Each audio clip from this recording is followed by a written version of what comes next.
Noah opened his eyes only to find out he'd been Isekai'd into a noble family. You'd think he hit the jackpot, but one look at his stat board and he was ready to catch some emotional damage. It was giving disappointed Asian parent energy, the kind of stats that make you want to reach for the slipper. Being the 13th prince, his main character moment arrived when his imperial father dropped by for a vibe check. Word on the street was Noah had the highest compatibility with water magic, so Big Papa gifted him a coastal territory as a starter pack. Right then, Noah saw his water magic rank. It was a straight-up E rank, pure trash. When the emperor asked to see his stats, Noah was shook, thinking he'd be yeeted to the dumpster for failing grades. But then, a literal miracle happened. His water stat jumped to SS rank, straight-up super VIP pro tier. A kid who still has baby fat having the highest water stats in history? That's some main character energy right there. The emperor was instantly sold. Turns out, the SS rank was a total hack triggered by the territory he just got. On Noah's private screen, it showed as ES, basically a built-in game mod. To make it even more broken, his maids were buffing his stats too. This skill is basically a pyramid scheme. The more subordinates you recruit, the more the CEO, Noah, gets buffed. He's currently level 1, but his ceiling is literally infinite. He's going to be OP later, but for now, he's still as weak as a snail. While having breakfast, his maid Evelyn dropped a nuke. His older brothers, Albert and Henry, were coming over.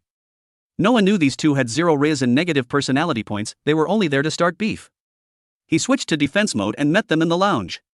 After some cringe small talk, Albert pulled out a gift. One look at the sword and Noah knew it was scam energy, totally cursed, with ghosts literally chilling around it. Albert acted all innocent batty, pretending he didn't know it was haunted. Being the younger bro, Noah couldn't just say L+ ratio to the crown prince, so he had to bite the bullet and take it, even though touching it usually means instant logout from life. As soon as he grabbed the hilt, Albert casually mentioned, "Oh, by the way, this is a water magic sword. About 120 knights have met their maker trying to use it." Noah's blood pressure spiked. But then Henry chimed in, "Don't sweat it, anyone who's mid just dies instantly. You're not dead, so you're valid." Turns out, Noah's SS rank water stat was carrying him, making him immune to the curse. Even though he survived, Noah was salty AF. Albert literally used him as a lab rat. But since he was low on the totem pole, he had to play it cool and wait for those two NPCs to leave. Later, while walking, he saw his maid Zoe looking like she just lost her entire streak. After some digging, Zoe confessed she wanted to quit to handle some family drama.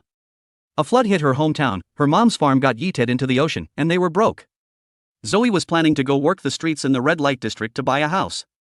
Noah shut that down immediately. "Stop that down, bad behavior right now." He then improvised a job title that sounded high-key fancy. Chief Backdoor Security Specialist for Zoe's mom. Salary, 10 Rene a month, way higher than the minimum wage. Zoe was shook because she'd never heard of such a job, but Noah was like, "I made it up, it's my bag, I spend it how I want. Who's gonna stop me?" He even threw in an old suburban house for free so they didn't have to worry about rent. His aide Dylan was down to help Noah buy the land, but the first problem hit them in the face. It would cost about 700,000 Rene. Zoe almost fainted at the price, and Noah didn't blame her. That's a massive bag. A regular commoner grinds all year just to make 120 Rene. Even though Noah is a Nepo baby, he only had 500,000 in his pocket. He was still 200k short of securing the deal. No other choice, he decided to sell the territory his dad gave him. Dylan panicked, trying to talk him out of it. Selling a royal gift under the table is basically slapping the emperor in the face, straight up treason. Noah knew, but he was ready to send it. He didn't care about the smoke from Big Papa as long as he could save the people. The next day, as Noah and his squad were prepping for the flood zone, brother Henry popped up. Unlike the toxic Albert, Henry was actually chill if you got to know him. He was actually worried and warned Noah that the cursed sword had its own mood. Even if Noah was immune, he still had to grind friendship points with the sword to use it safely. Noah took the advice to heart and headed to Dow Village. When he arrived, the minor flood damage was actually a total L. The place was so wrecked it looked like Kratos and Poseidon just had a 1v1 there. The villagers' property papers were all gone with the wind. Noah sent Dylan to the admin office to dig up the records so the sale would be smooth brain easy. While waiting, Noah went incognito to check the vibes. Zoe tried to stop him because princes don't touch grass/mud, but Noah gave her an ultimatum: come with me or stay in the carriage. Zoe had no choice but to follow as his bodyguard. The situation was mid-tier at best. Crops were gone, the village was facing a total famine. Without a harvest, they were all going to be homeless. Just then, a bell rang, and everyone ran to the square. Zoe figured it was charity food time since the Empire has a disaster fund. Noah was like, okay, social safety net, I see you, and went to grab a bowl. But after the first sip, he took back every nice thing he thought. I swear, British food memes look like gourmet meals compared to this disaster soup. The veggies were definitely expired. A local, not knowing Noah was a prince, thought he was just another refugee. He told Noah to stop complaining because the cooks didn't give a damn about health codes. Mid-convo, the speaker announced an inspector was coming.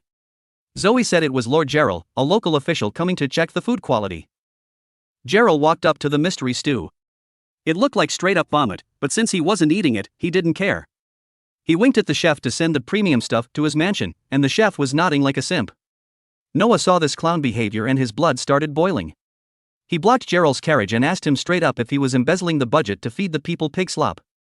Gerald looked at Noah like he was some low-level mob, admitting he was indeed pocketing the tax money. What are you gonna do about it, kid? Hearing Gerald flex about robbing starving people made Noah go goblin mode. He was so mad even the cursed sword in its sheath started vibrating. Gerald got annoyed by this brat and drew his sword to delete him. But before he could even swing, the sword Leviathan broke out of its sheath and started floating next to Noah like a defense drone. Turns out, Noah's base sense of justice and rock solid will impress the sword.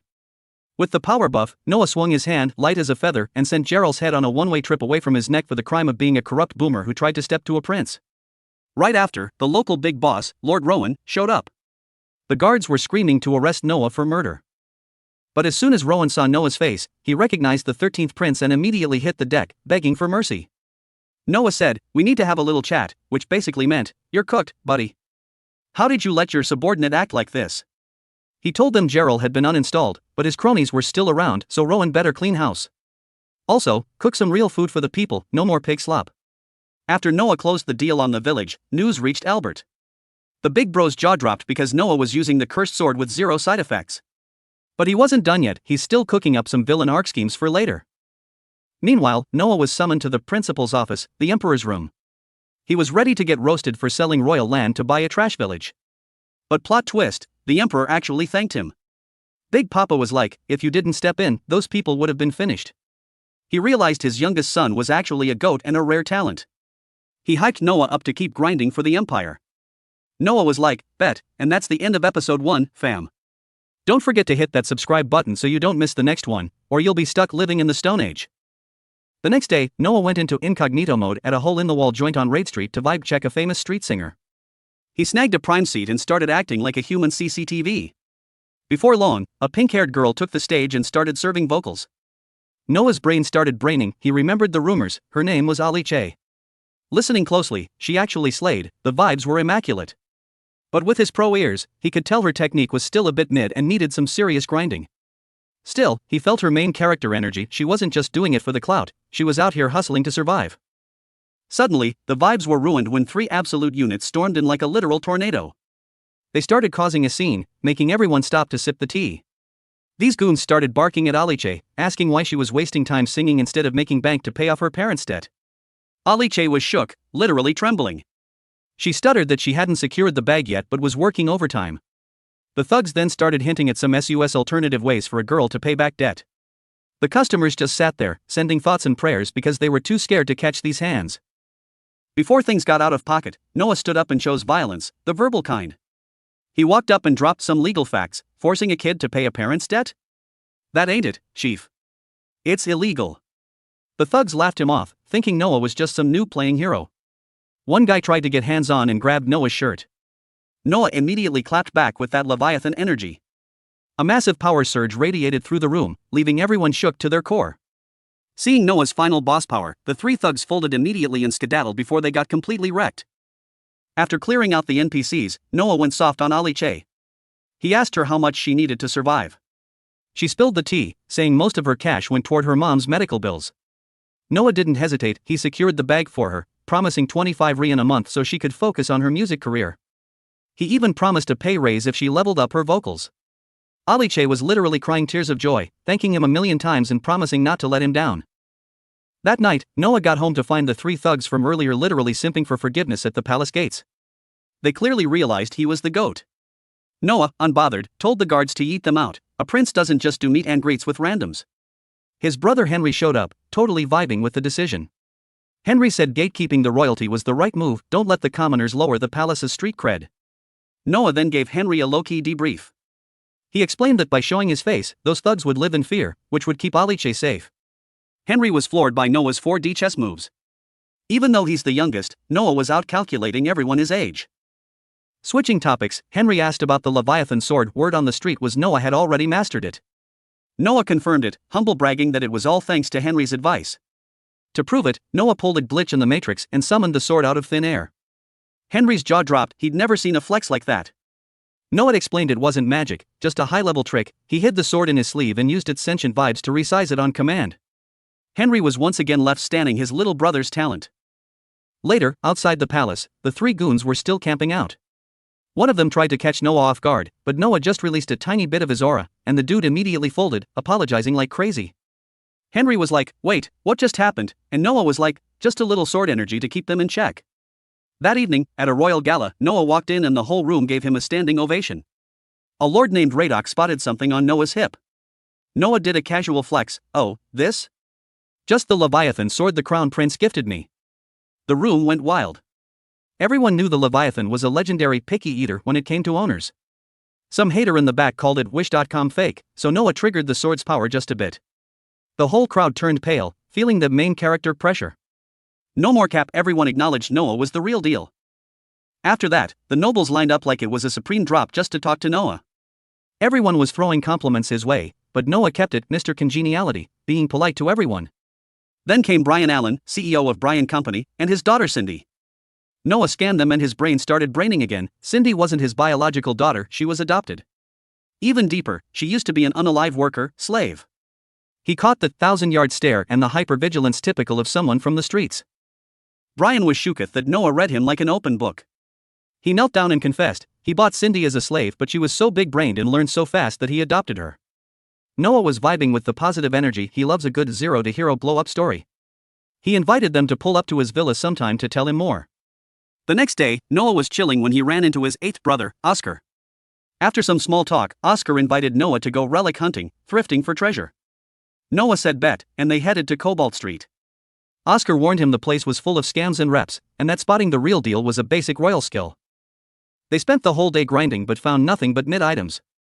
Oscar was about to dip, but Noah spotted a book that looked fire and bought it. Oscar took one look and had a literal 5-second lag. It was a grimoire from Andrea, the legendary mage. Oscar was convinced it was worth a fortune. He asked how Noah knew. Truth is, Noah didn't know squat, he just noticed his win stat got a buff when he touched it, so he knew it was cracked. Noah had a hold my beer moment and decided to pump Leviathan's energy into the book. Suddenly, the book went rogue, hit the floor, and started flipping pages itself. Boom! It released the sealed spirit of the legendary mage right there. Oscar panicked and told Noah to run, but Noah was built different. He swung the Leviathan and one-shot the spirit. After the boss fight, Noah checked his stats. His win skill was now rank SS. He was like, "K, cool," while Oscar was frozen in shock. He couldn't believe his brother was literally out here using cheat codes to get this strong. Before they could catch their breath, a shopkeeper named Alan ran out and started simping. He saw the high-level combat and wanted to offer a real legendary loot. He led them inside and pulled out a SUS-looking ring. Rumor had it the ring picks its owner. If you aren't the one, it's just a basic accessory. Noah thought it sounded like a cash grab scam, but Alan swore it was legit because it kept teleporting back to the shop every time he sold it. Curious, Noah put it on. Immediately, a voice in his head told him the ring was triple S tier and he was the chosen one. The ring started glowing and transformed into a legendary armor set, making Noah look absolutely dripped out. Oscar and Alan were speechless. Noah was officially the chosen one. Noah tried to pay, but Oscar was like, "I got you," and covered the tab as a gift. Later, as Oscar was dropping Noah off, one of the thugs from the restaurant tried to sneak Noah for revenge. But the ring sensed the bad vibes and auto-generated a shield, blocking the hit. The carriage driver then absolutely wrecked the thug. Oscar, watching from the sidelines, was impressed. Noah was using his new gear smooth as butter, proving he'd already mastered the mechanics. That night, Noah went back to the diner to watch Ali Che. Mid-song, two drunks jumped on stage to harass her. Noah had to step in again, using the Leviathan to yeet the two guys out of the shop. They ran away half-naked and terrified. After the cleanup, Noah told the owner to stop letting trash into the shop. The owner complained, "Look boss, money is money." Noah understood the assignment and pulled a boss move. He bought the entire restaurant for 1,000 Rian on the spot. The owner was shook but secured the bag and agreed instantly. Ali Che came over to thank Noah, not knowing how to repay him for being her guardian angel. Noah just gave her a wholesome smile and said, "Don't worry about the debt. Just keep serving those vocals." I see the potential, do it for the culture, do it for the music. Alice smiled and agreed. Noah sat back down, enjoying Alicia's angelic voice as it filled the room, and that's the end of episode 2. Don't forget to hit that subscribe button so you don't miss the next drop. Check out the next video now. Time flies faster than a stray dog on a field. On a beautiful day, Noah Ararat welcomed Dead Murray, the governor of Hajo, a territory under Noah's management. According to the old head's tradition, the imperial family usually hands out land to princes so they can practice being daddy to the citizens, and the locals basically treat them like the ultimate bosses. This Murray dude is originally from Almeria but got transferred to Hajo. Per the court's orders, he's supposed to be out there doing flood control. But reality check, the mission is currently a massive fail. Hajo is a certified bag-getter land with rice for days because it's right next to a big river, but the catch is the water level rises whenever it feels like it's zero vibes. Murray complained that the reason this glitch isn't fixed is because Hajo hasn't received any investment capital. Even though the emperor gave the green light, the Ministry of Finance is just yap, leaving him on read and refusing to send the funds. Sensing the SUS energy, our talented young royal Noah didn't say a word. He zoomed straight to the mansion of the finance chief, Mabry. This old man was chillin', cutting steak, and had a major attitude problem despite hosting the emperor's son. Getting straight to business, Noah clapped back immediately, telling him to shut it if he was about to pull the "adults are talking, kids don't understand" card. That line completely unplugged Mabry. He realized this kid wasn't just a random NPC. With a forced laugh, Mabry explained that the flooding in Hajo made Emperor Ararat depressed, so His Majesty waived taxes for the territory all year. No taxes means no budget, duh. Noah asked him if he was trolling. Both Mabry and Murray were shook by how savage the kid was. Noah countered that taxes couldn't be collected because there was nothing to collect. That was a royal blessing, not an excuse to cut relief funds. Pure snake energy. Getting checked too hard, Mabry switched his script and confessed the National Treasury was dumping all the cash into a new summer resort for the emperor. Hearing this, Noah's blood boiled. Imagine prioritizing a vacation home over drowning citizens. Noah threatened to snitch directly to his old man, the emperor. Mabry turned pale, literally hitting the floor to beg for his life. Noah capped it off saying he'd let it slide only if the funds were sent to Hajo ASAP. Mabry ran like his life depended on it to process the transfer. Dead Murray was floored, having massive respect for the 6-year-old who made a high-ranking official kneel without even breaking a sweat. Work done, Noah got a notification for a meeting with his dad, Ararat. When they met, Noah got high-key praised for the Hajo situation. Noah was surprised, asking how his dad knew so fast since it just happened. The emperor lectured that information is a weapon, son, you gotta grind in this department. Noah played it humble, saying he just did what was obvious. But his dad said doing the obvious is actually the hard part. Most people are just all talk, and few can make hard tasks look easy like him. He gave his 6-year-old son a proud good boy head pat. As Noah stood up, he noticed the demon sword Leviathan had auto-resized to fit his small frame. Noah realized his mansion was basically his dad's livestream camera. The emperor was worried about Noah holding a hot item like Leviathan, given its dark history. Remembering when Leviathan went feral and almost sent the whole room to the lobby with toxic gas, the emperor decided to hire Damian Noble, the strongest sword saint in the empire, as Noah's one-on-one tutor. Plot twist, Damian Noble demanded a 1v1 with Noah to check his stats. The emperor was like, bruh, he's just a kid. But Damian said he was checking talent, not skill. Noah was down for the smoke and attacked immediately. Right then, the memories of Leviathan's former masters surged. They exchanged blows, and Noah made the whole room drop their jaws when he disarmed his opponent. Noah thought, this sword is cracked, the previous owners must have been goats, I'm definitely buffed. But even more shocking, Damian Noble knelt before the emperor and declared he had 0 things to teach this kid. Even with a child's body, Noah's disarming technique was Grandmaster tier. Why even tutor him? It's like trying to teach Michael Jordan how to hoop. Hearing this, the emperor laughed his head off and instantly appointed Noah as the chief judge for this year's night selection. Noah was like, wait, what, but still accepted the quest. The night selection is the hottest event of the year, where street fighters brawl to change their lives, get titles, and join the elite. The winner becomes Judge Noah's subordinate. Getting a pro disciple would make Noah even stronger. The emperor asked, you want a tanky one or the winner? Noah went big, deleting the regional qualifiers and gathering all contestants in the capital to fight directly in front of him. Reason? He was afraid of missing hidden gems in those low-tier local leagues. Back home, Noah asked his maid Zoe if her village people were hyped to compete. Zoe said yes, it's their only one shot at a better life. But hearing Noah cancelled regional rounds, Zoe was sad happy. Her village was broke, and they had to crowdfund just to send one rep. Now they can't afford the overpriced capital city life. Noah heard that and instantly turned on rich kid mode, announcing he'd sponsor all travel and housing costs. Zoe was shook to the core. Noah called Dylan the butler and ordered him to buy every empty house in the capital. If that's not enough, build dorms. He even summoned merchants to handle the catering. Later, Noah met the merchant Byron Allen to settle the food bill.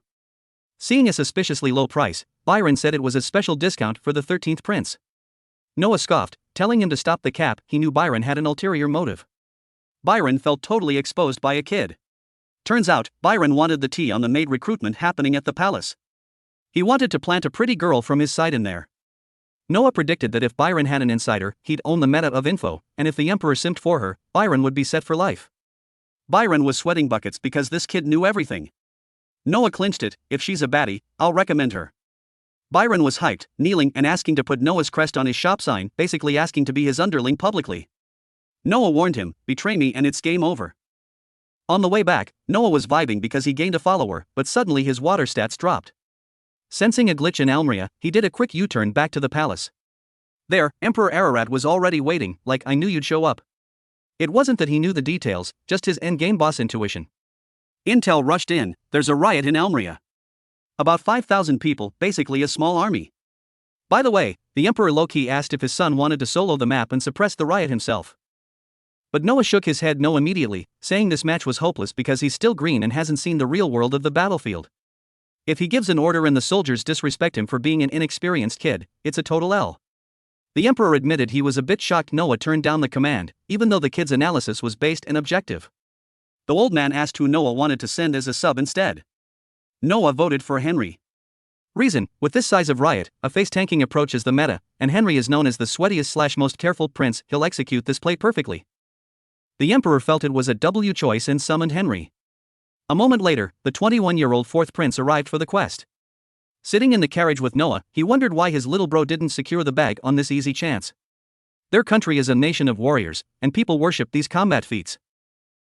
Right as he finished talking, Noah felt the enemy's presence thanks to Leviathan's hacks. He ordered an emergency stop. Realizing the target was himself, Noah didn't want to grief his brother Henry. Without hesitation, a group of hooded dudes armed to the teeth surrounded them, trying to trap the prince with water. Noah identified them as Almeria rebels. One guy tried to 1v1 Noah physically, but Noah instantly gave him a one-tap sword strike that sent him out of the game.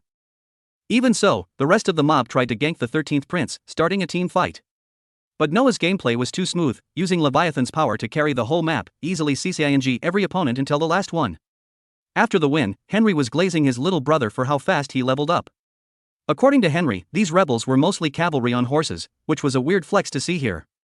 Also, the fourth prince wondered why they didn't keep them alive for interrogation.